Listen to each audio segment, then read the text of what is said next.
You are invited. You know, one of the most amazing things about Christianity is that it asserts that this whole idea of God's love isn't just an idea, it isn't just a thought, but it was actually demonstrated, and it was demonstrated through Jesus. And particularly it was demonstrated through Jesus, not just his life, but his death. Not just any death, it was a sacrificial death. And it wasn't just any kind of sacrificial death, because lots of sacrificial deaths were for people that you liked, but he did it for people that even didn't like him. It was incredibly remarkable.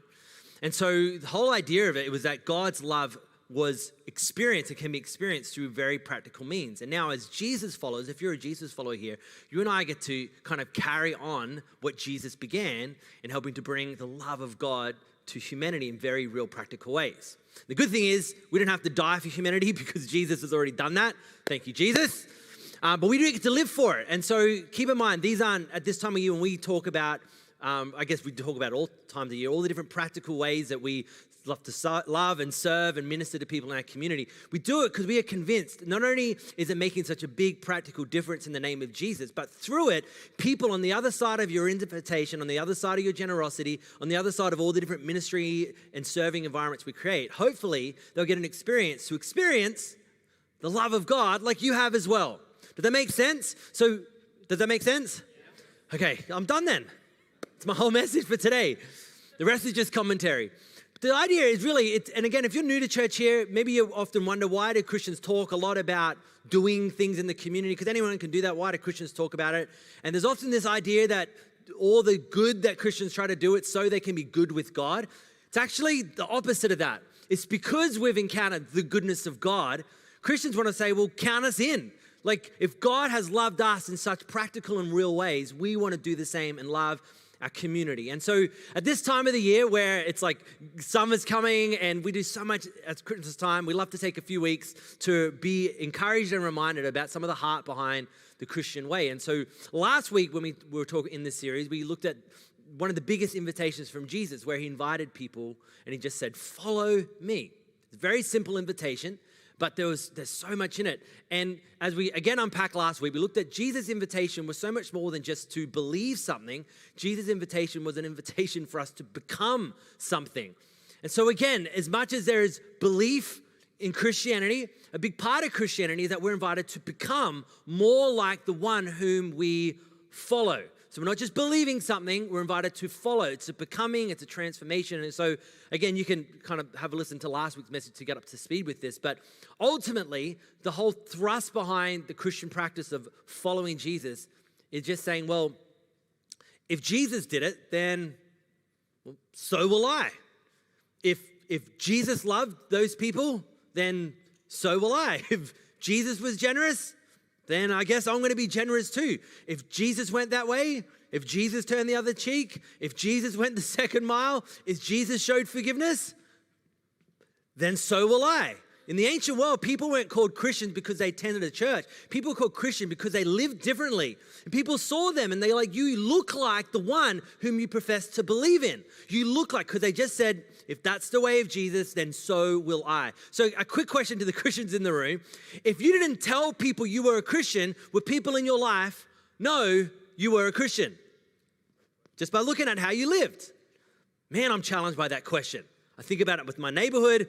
I think about it in my own family. I'm conscious of 2 kids. I don't want them growing up just seeing a dad talk about this on stage as a pastor. I hope my children wake up in the morning and go to bed at night and come home from school seeing their dad trying to live out the Jesus way, simply saying, well, if that's the Jesus way, then I'm in too. Count me in. So now this sounds nice, but in practice, it's incredibly difficult, no doubt about it. In fact, one of the most annoying sermons that I felt Jesus ever gave, and just heads up, that screen is flicking on and off for me almost like it's about to die, but that's okay. My iPad's still got a 10% charge left in it, so is everyone anxious now? Okay, good. One of Jesus' most difficult teachings is what's known as the Sermon on the Mount, and it was recorded in a couple of the Gospels. And he presented essentially a whole new way of experiencing life and how to behave and how to live. And a big part of this is to let us know that we can't do this by ourselves. There's like a big sermon to tell people you'll never amount to, what's required of you. So ultimately it pushes us back to recognizing, well, only Jesus can do this, and so I trust Jesus. But at the same time, it's still a challenge for us to be inspired by and to follow. And one of these teachings, Jesus put it this way. Here's how it's recorded. It says, if you love those, this is Jesus, if you love those who love you, what credit is that to you? Even sinners love those who love them. So what's he doing here by this title, sinner? He's referring to people, and in the ancient Jewish world, that was a well-referred to title, as people essentially weren't following the law of God. And in the Jewish nation, it was pretty much anyone who wasn't following the Jewish teachings that we would now refer to as our Old Testament. And so Jesus, to make a distinction between his followers and then those who were, he's not just it's about what they believe, he was drawing a differentiation between how they acted. So he's saying, listen, if you just love those who love you, that's not unique. Everyone can do that. Like that's a normal thing. He goes on the next verse and says, and if you do good to those who are good to you, what credit is that to you? Whoop-de-doo, I did good to my neighbor and hopefully I get some good back from him. He goes, anyone can do that. Even sinners do that. It goes on. And if you lend to those from whom you expect repayment. Now let's pause there. Let's be real about this. If you lend to someone in whom you expect repayment, we're all like, yeah, well, that's what lending is. I didn't give it to them. That's called a gift. But Jesus is saying, if you lend to someone whom you expect repayment, what credit is that? So what's he doing here? He's digging deeper and deeper and deeper to try and tick us off, to show that this is really hard. And he's like, even sinners lend to sinners expecting to be repaid in full. And I'm like, hang on a second. I consider myself a Christian, and if I lend to someone, are you telling me it's not Christian to expect them to repay me? Well, I've been doing it all wrong. At least I have been. But Jesus is just setting us up, right, to bring a real sucker punch at the end. This is in a loving way, It's like when parents say, this hurts me more than it's going to hurt you. Oh, we should swap roles,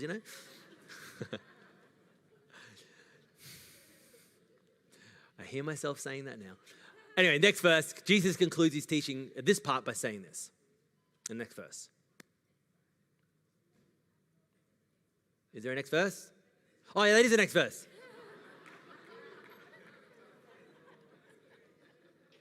It's going to be one of those mornings. It says, but love your enemies. Love them? Here we go. Do good to them. Already, is that not radically different to how the entire human race functions? We draw lines, we draw divisions, pick your team, pick your side. And it's not to do good to them. It's not pick your side so then you know who to do good to. But this is what Jesus is teaching. Love your enemies. Do good to them. And lend to them without expecting to get anything back. Now, like many of you, I try to follow the teaching of Jesus, and I believe that he is God in a body, so therefore whatever he teaches, he's proven, you can trust. It's still very difficult. Now, I remember trying to put this whole enemy love into practice in my early years as I was figuring faith out as a teenager. I specifically remember it was approaching my 14th birthday party, and if you can remember that far back to your teenage, who you put on the invite list was a big deal. If some of you remember MySpace, when MySpace was around, do you remember you had the top 4 friends? Some of you were generous and had a top 8 friends. And then depending on how school went, you'd then switch who was in the top 4. And that was a big deal if you were kicked out of someone's top 4. It's like that passive aggression, letting someone know you didn't like them for the day. But anyways, who you invited to your party was a big deal. And I wanted to have a slumber party for my 14th, have all my mates over, sleep over, have a barbecue, swim in the pool. It's in the first quarter of the year, so it's still a bit warm. And, watch a few movies in like the boys' area, rumpus room area of my parents' house. And that was the plan. And my mum comes to me and goes, hey, you know that new guy that's joined your grade? And I'm like, wait, which one? She goes, the one. I'm like, oh, you mean the odd one? Okay, Mum. I'm like, yes, Mum. She goes, why don't you invite him to your party? I'm like, there's no chance, Mum. He's from Victoria. So now you laugh now because half this crowd are from Victoria. But to a Queensland kid, pre-internet, hearing about a kid from country Victoria, they might as well speak a different language. They played a very weird sport where they got points for missing. I've lost half the crowd on that one for different reasons. But that was just the truth of it. This new kid to school, they moved from country Victoria, and he was just different to everyone else, and he just hadn't really made any friends. But mum's like, nah, invite him along to your party. Do the Christian thing. Okay. So I'm going to love my enemy. I invited him along to my 14th birthday party. Whose birthday party? Mine. Just remember that. So we get there, have a great time, barbecue, movies, and all that stuff, and we all settle in to have the slumber bit of the party. And this new guy, he then discovers at my birthday party that he had the sense of humor. And he decided that he could be very funny at my expense, at my own birthday party, and quickly discovered if he just made fun of my Italian heritage, it would get easy laughs, and he became a quick hero to all the guys there, and he instantly became the funny guy that everyone loved. But again, at whose party? My party. I retreated. It got so bad, I retreated from my own birthday party to sleep by myself in my own bedroom at my own party. That's how it happened. So I'm calling Jesus on this. This is rubbish.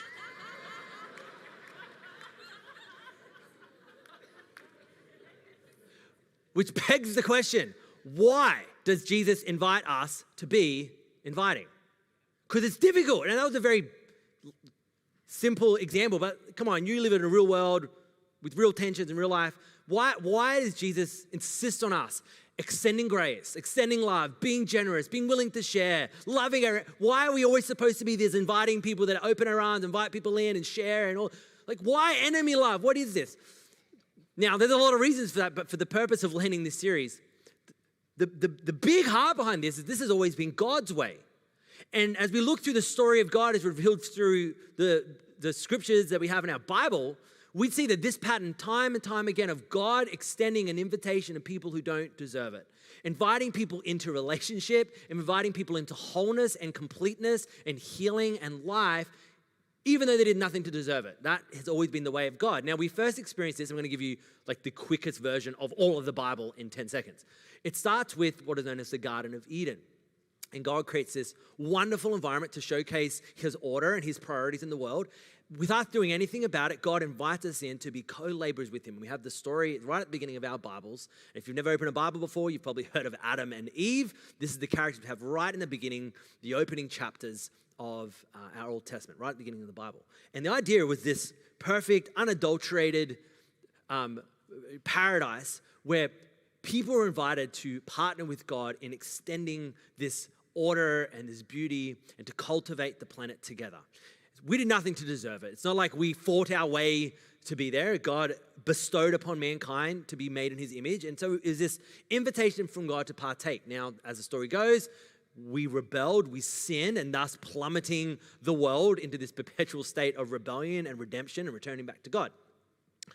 And to one day be finally restored with the return of Jesus Christ. But that's for another series, another day. So we begin with the Garden of Eden. Now, after sin entered the world and mankind had rebelled, God had to find another creative means of letting his invitation be known to the whole world again. As the stories of God got passed down from generation to generation, got lost, so God in many ways needed to reintroduce himself to the world. And the way he creatively decided to introduce himself to the world was by forming a nation that didn't exist. At that point, there were nations, there were kingdoms, there were cultures, there were all different deities and religions and gods. So God was like, I have to find a people who are a nobody, and I'm going to bestow on them a kingdom that they didn't earn, that they didn't deserve. I'm going to pick nobodies and make them a somebody, and the purpose of that somebody is to show everybody that they are all invited. And so he created the nation of Israel.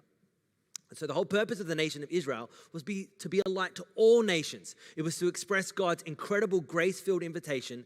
Like all of us, they came from nothing. They had no lands, they had no money, they had no name, yet God blessed them beyond their means to show the whole world what he was like. That you didn't have to be saved through strength of arms or through might or through finance or through having royal blood.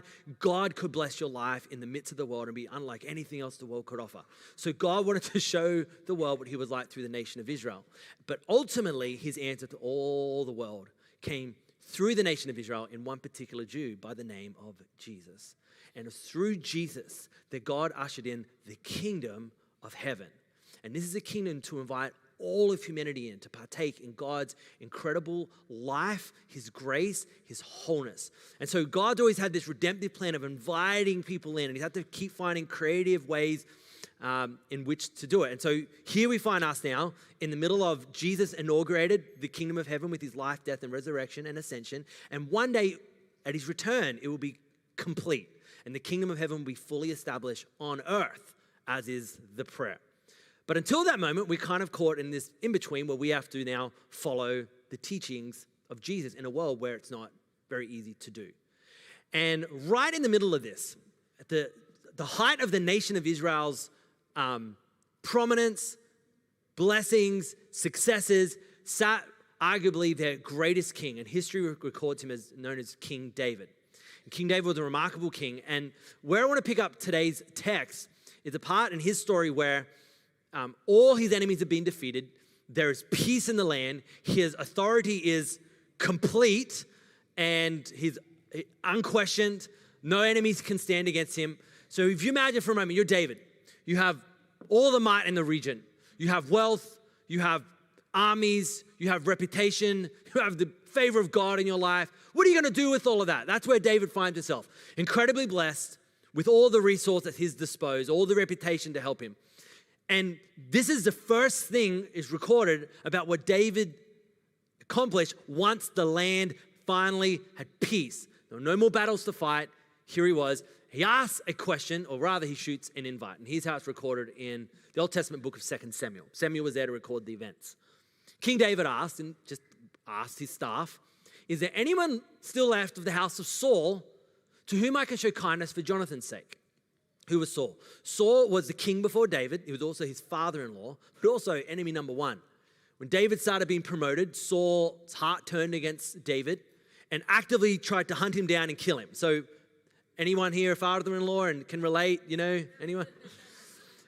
So hopefully not.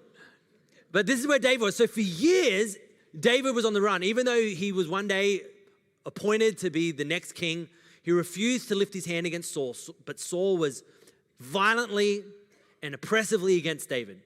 Till eventually Saul lost his life. But Jonathan, as you see there, was Saul's son, best friend with David. And so after both Saul and Jonathan had passed, here's David on the throne. And he asked the most odd question. He asked for someone from Saul's house, the enemy's house. Now, why would David do this? Why would he ask, I want to show kindness to someone who is deemed essentially an enemy? Because you'd think, listen, you're finally established now. This is time to build up your gold stocks, and this is time for you to maybe expand the borders of your own kingdom and be somebody important now. Rally your armies and let's create a bigger border for the nation. But he doesn't do that. He looks around to find someone to include in the blessing that God had given him. It wasn't just anyone. It wasn't, where are the guys who fought with me in battle? Where are the guys who protected me from Saul? He literally goes, where is someone from Saul's family? I want to include them in the blessing. Literally, this is the idea of enemy love. Why would he do that? Well, in a couple of verses down, he kind of lets us into his motivation here. One of his employees comes and goes, I'm here. What's your request? What's your desire? And he asks the question again, but he adds a little something in there. It says, the king asked the servant, is there no one still alive from the house of Saul to whom I can show what? God's kindness. So at the beginning, it was I just need to show kindness to them. And they're like, what do you mean? And he's like, okay, I'll break it down to you. It's I figured something else about God. And it's different to human kindness. It's different to the kind of kindness where I like them, they deserve it. I'll lend to them because they'll probably pay me back. I'll forgive them because they didn't mean it or they said sorry. But God's kindness is different. God's kindness, as Jesus taught, was this kind of kindness that's expressed through enemy love. It's not arbitrary. It's unique. And how is it identified? It's always identified by you and I being invited into something that we have no business being part of. In other words, God's kindness is often best illustrated through an undeserved invitation. Have you ever received one of those before? Where you're like, why did I get an invite to that? I'm not in that crew, or I haven't earned that, or I'm not in that. Why did I get the pay rise? Why did I get the new job offer? Why did he ask me out? Or in our modern world, why did she ask me out? Anyone? No? Okay. an undeserved invitation. And this is ultimately what David was doing. He recognized there's something about God's love that he recognized he didn't deserve this. And his response was, I've got to give out the same blessing and life and hope that I received. I have to find a way to extend this invite out to others. And here's such an important point I want us all to remember this morning. All of us, listen here. God's kindness is expressed by the inclusion of outsiders in the blessings of insiders. God's kindness is often expressed so beautifully and profoundly in the inclusion of outsiders, and I'll break this down in a moment, but roll with me, in the blessings of insiders. David did it with Saul's descendants. He was like, where's the enemy? Where's the house that tried to have me killed? I need to include them. Is there anyone left that I can show God's kindness to? And God did it to all of us through Jesus, as I said at the start. He extended his love, not just arbitrarily, but practically through his death on a cross, even whilst we were still sinners and rebelling against God. He extended the blessings of insiders to those who were outsiders. And ultimately, you and I are invited to do the same. To say, well, if that's how Jesus is, if that's what Jesus has done, if that's what God is like, then so will I. If this is the Jesus way, if this is a way that supposedly is the kingdom way, is a way that's different from, then surely that makes sense that it's offensive to my human inklings because it's not a human way. It's a kingdom way. It's a heavenly way. It's a Jesus way. And so I was thinking about this young man who I invited to my 14th birthday party. Why did I agree to invite him? Because I remember it specifically. I remember it as much as I remember the outcome. I invited him to my party because I remembered what it was like to be an outsider. Do you? I remember what it was like having no friends. I remember what it was like feeling isolated and ostracized and not included. And then I looked around, I had friends, I was included, I had my posse, I had means, I had a blessing. And so he was this dude, wasn't my responsibility, like no one was forcing me to do anything, but I remember what it was like. And so as Jesus followers, for the Christians in the room, do you still remember what it was like when you first shot an invitation to church? When someone first shared with you about faith? Do you remember where you were when you were first told that God loves you? Do you remember where you were? For some of you, maybe you were brought up with it, and that's what an incredible heritage. And for you particularly, this is important for you to think about because it might not come naturally, instinctively to you. But for those of you that didn't grow up with faith, do you remember that moment where you were first invited in? And listen, this is me, not just preacher hat, this is your pastor hat for a second. This is why we are so adamant, more than just platitudes and nice sentences, we are adamant that our church's vision is so vital. Our vision is to be a church that loves like Jesus, and ultimately then a church that the unchurched love. And we have got to be, for so many reasons, but not least of all, when we keep this front and center, that we would be a church that loves like Jesus in such a way, and a generous like Jesus, and a giving like Jesus, and a passionate like Jesus, and live expanded, big lives like Jesus, and are full of faith, essentially with the kind of people that said, if this was Jesus was like, then so will we be. If we are that kind of church, then it would stand to reason that our community would look and go, hey, we might not be church people, we might not all believe what you believe, but we are grateful that your church exists. We're grateful that you're here. We're grateful that you're involved in businesses. We're grateful that you're raising kids the way you're raising them. We're grateful for the school that you've got. We're grateful that you feed hungry people in the city like you got. We're grateful that you put on the most incredible free Christmas show. We're grateful that you feed all the people over Christmas time that you do. Listen, we might not believe everything you believe, but man, if I was ever to go to a church, yours is the church that I'd want to be part of. And do you realize how many people in our community are outsiders still that don't yet know that God loves them? And you might be like, yeah, I've heard that before. No, but like, that's the point. Have you forgotten how extraordinary it is that you were once an outsider, but yet you were included in the blessing of insiders? And in the same way that you got included, someone extended you an invite, you responded to the invite of Jesus. As a church, we must be adamant that we are constantly an invitational church, extending our arm and our generosity and our reach and our heart to people who are not yet in church. Amen. Good preaching, Pastor Jono, you know? Listen, I could preach about this every single week. And in fact, I probably should talk about this more blatantly, because this is ultimately like the reason we are here now. It's a chance for us to say, so will I. I got invited, I'm in. How can I now keep extending this invite? This is why, and if you're new to Suncoast, if you joined recently, literally, if you want to ask, why does Suncoast do this a lot, or why doesn't it do that a lot? This is why, and this is literally this is God's honest truth. We are just so adamant that we have to have hearts that are constantly towards people who God's hearts are towards. People who don't yet know that they have a standing invitation to know Jesus personally, that they are offered the same grace and mercy and unconditional love that you and I have experienced. They are invited as well. And so we are adamant that through every ministry we run, every event we put on, every act of generosity and hospitality, every environment we can create that you can include outsiders in, we want them to experience the blessing that us as insiders have all experienced. And this is one of the greatest ways you and I can show God's kindness to a world that not only doesn't deserve it, but so desperately needs it. Good stuff. I'm going to join this church myself. So the story goes on. One of David's servants hears David's request. I need to shoot the invite to someone. So of course Ziba rocks up. Who loves Ziba? Never heard of him. He answered the king, there is still a son of Jonathan. He's lame in both his feet. Where is he? The king asked. Ziba answered, well, he's at the house of Machir, son of Amiel, in Lodabar. Yes, thank you. Someone remembered.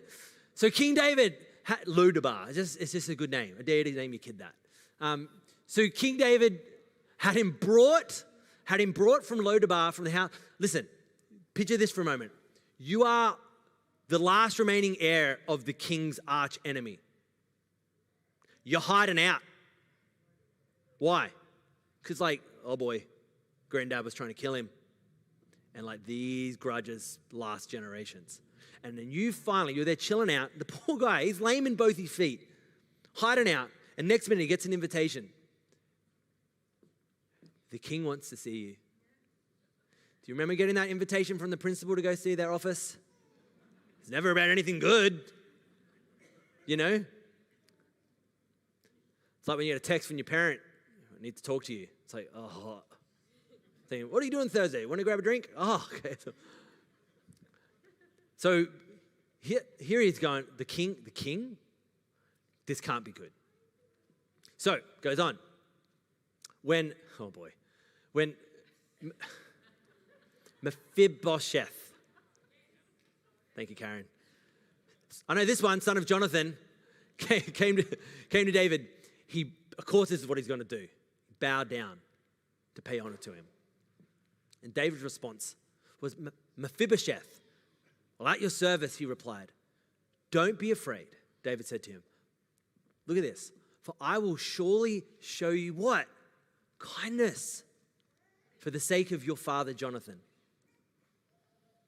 I'll restore to you all the land that belonged to your grandfather Saul, and you will always eat at my table. Now, I don't have time to unpack just the historical magnitude of depth behind what was taking place here. It's enormous, but you can use your imagination how big this is to have the heir of the competing royal line invited to live in your house now and to always eat at your table. It's like, you should be killing this guy because he's still going to be a rival as long as him or any of his descendants are around. David invited him in. It's a remarkable picture of the Christian message where God seemingly and recklessly, if you like the song, invites all of humanity to take a seat at his table to say, you're invited. We all have a standing invitation at God's table. Do you know that? That God doesn't reject you. God isn't ignoring you. God isn't mad at you. Did you know at all times you and I have a standing invitation at God's table? Now, what does this mean exactly?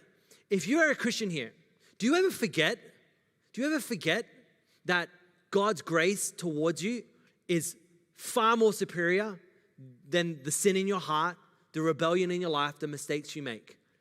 God's grace towards you is so much more than all of that. And you always have a standing invitation at God's table. Life did the great job of causing us to forget that God's arms are always open. Said, hey, don't run from me. Don't ignore me. Don't feel like I've forgotten you. I'm here. And if you're not a Christian, and if you're wrestling with faith, and you've got questions about, does God accept me? The answer is yes. Like King David was to Mephibosheth, you always have a seat at my table. If you hear nothing else this morning, I want you to hear. If you're watching online and you're not a normal church person, I want you to hear this.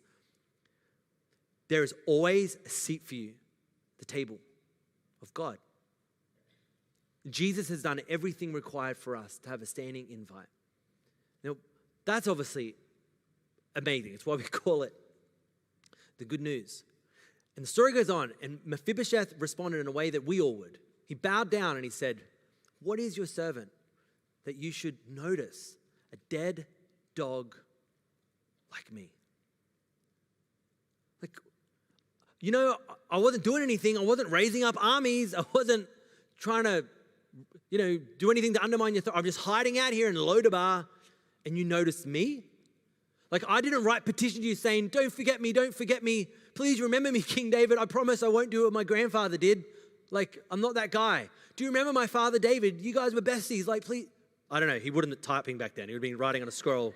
I don't know why actually should have. Anyway. So he recognized this unique kindness. This is important. Listen to this. Because the king noticed him.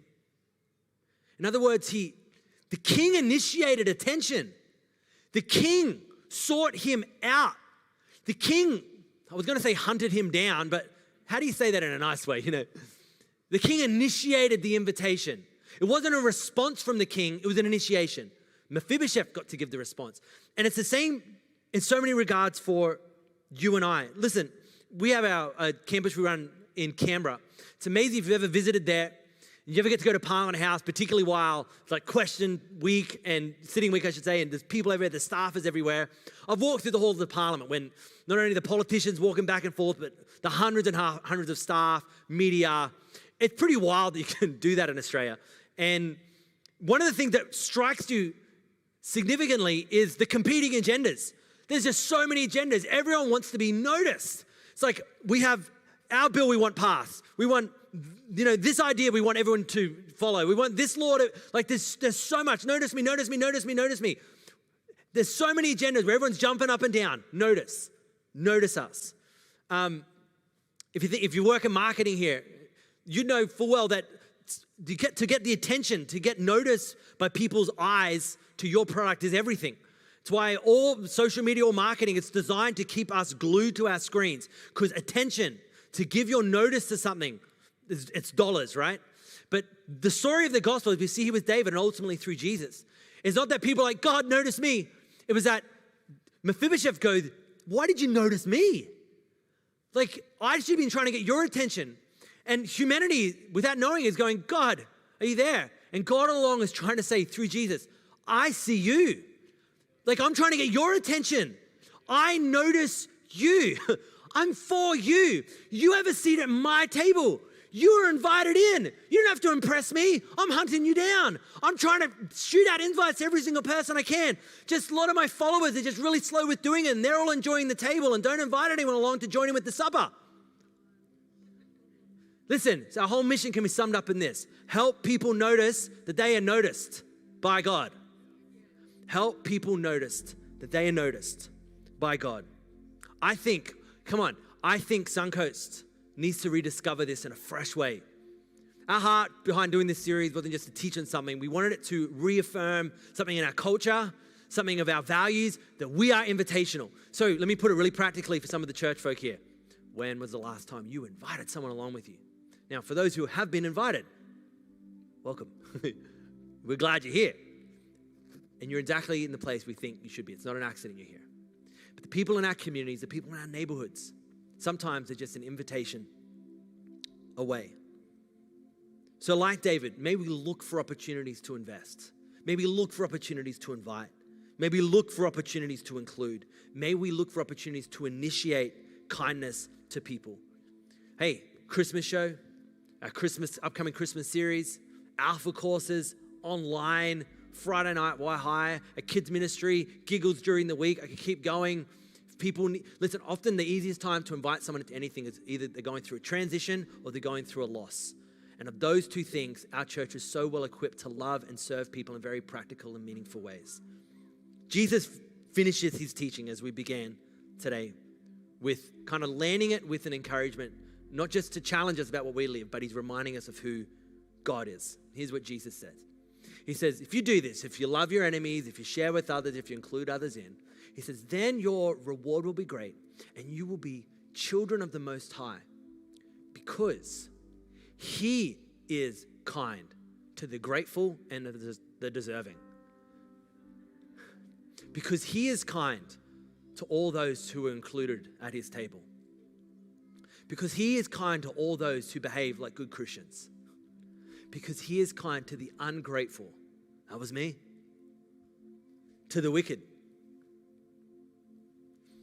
And he concludes by saying, be merciful, just as your Father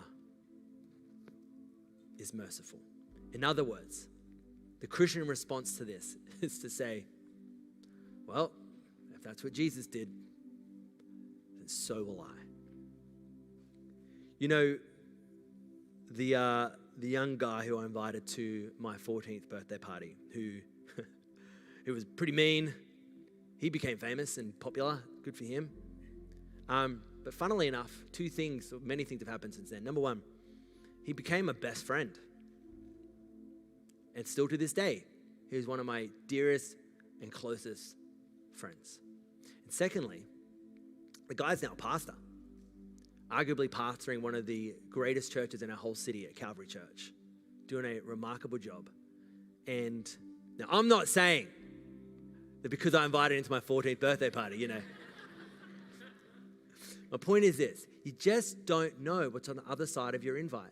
I didn't know there was my best friend in the whole entire world waiting on the other end of that awkward invite. And yes, we had to go through a bit of purgatory at that party to figure some things out. But you just never know. You never know the person you're going to invite, what God has in store for their life, the future God has for them, the difference it could make, the friend you could make. And we're all included, like David, like Jesus, who extended these remarkable invites of God's kindness for us to say, so will I. And so to close this morning, Emma and our team have prepared a song to sing for us that kind of speaks into this message. And then we'll conclude the service. It's time for you to consider, how can you extend God's kindness?